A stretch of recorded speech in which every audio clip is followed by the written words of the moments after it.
po ang ating cordon bleu with bechamel sauce sa ating kutsara ni Teresa.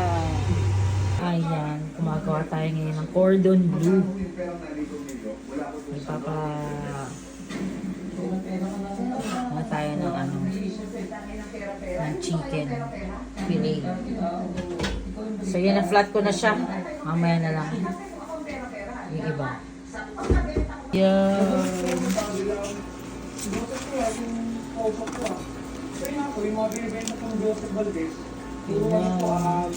Rentahay, saka yung mga sumunod boundary na hindi na niya binabalik mo ito may-ari. Kaya naalala ko na baka ganun din po yung sa kinakinuha ko sa akin. Yan. Paano ng pera nang walang ginagawa? So, siya na yan. Ito na yan. Kuha yung intonation. Alam mo, ang wala ako. Hindi po ako. Ako yung mukha, pero hindi po ako. So, ayan na siya. Malagyan natin siya ng cheese. Tapos, yun na yan. A disaster scientist warns extreme weather events could become more frequent in the Philippines in the coming years. Dr. Mahar Lagmay of the University of the Philippines Resilience Institute called for concrete plans. Yan o.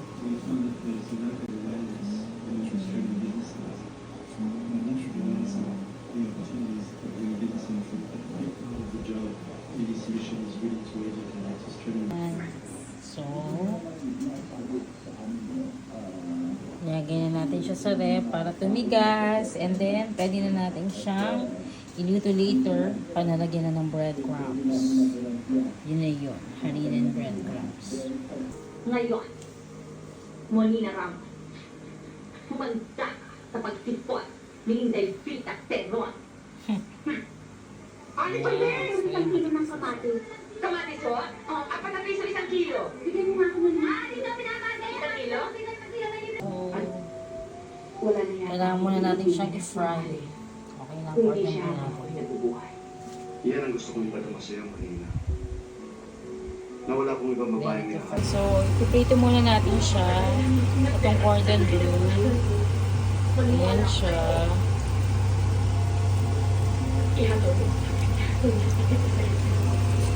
Tapos saka natin siya i-bake dito sa ating baker. Sa baking pan. Ayan. So, kailangan natin siyang i-ikot. And then, ready na siya para sa ating Nilagyan natin siya sa ating baking. Wow. Ayan. Ha? Diba?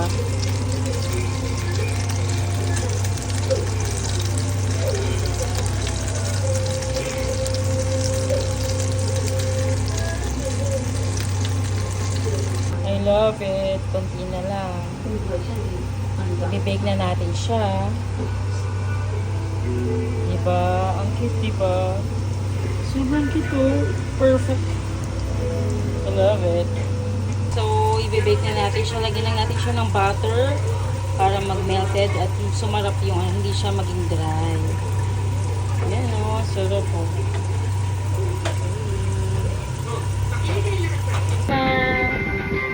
Magluluto na tayo. Mag-bake na tayo.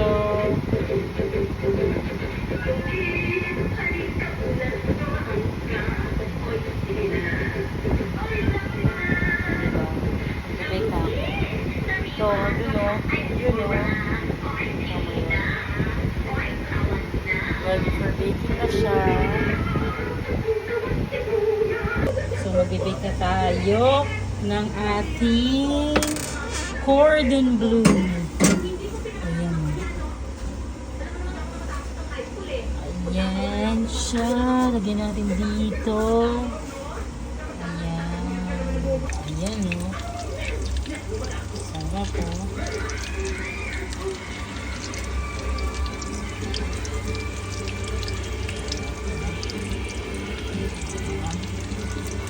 Ayan.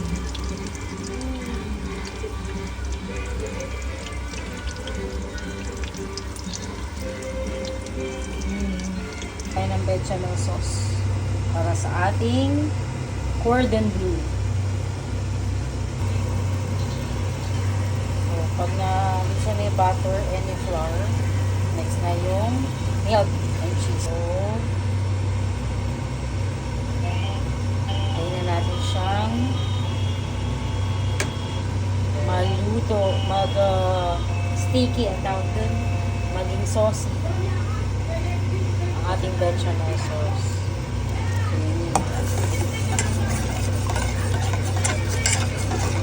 Salt and pepper lang to. Tapos talagyan natin yung cheese. Yan na yung cheese natin. Hinahalo ko na sa ating bechamel. Sa ating milk mixture. Ayan na. Yan.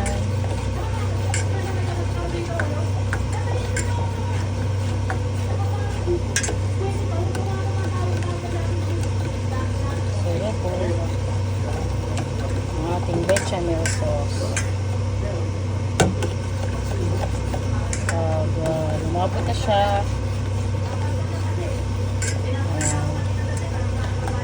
okay na to ang ating bechamel. Diba?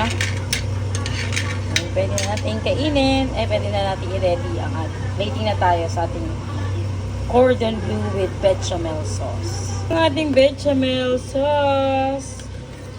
Okay. Sa ating cordon bleu. Love it! Preparing na tayo sa ating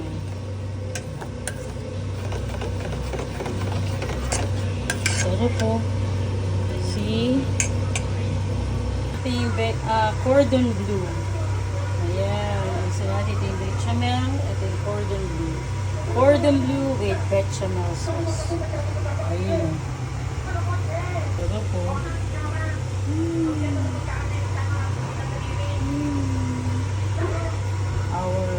My cordon bleu with bechamel sauce. Ito ang ating cordon bleu with bechamel sauce sa ating kutsara ni Teresa. Ano po? May cheese, may bechamel sauce, banana.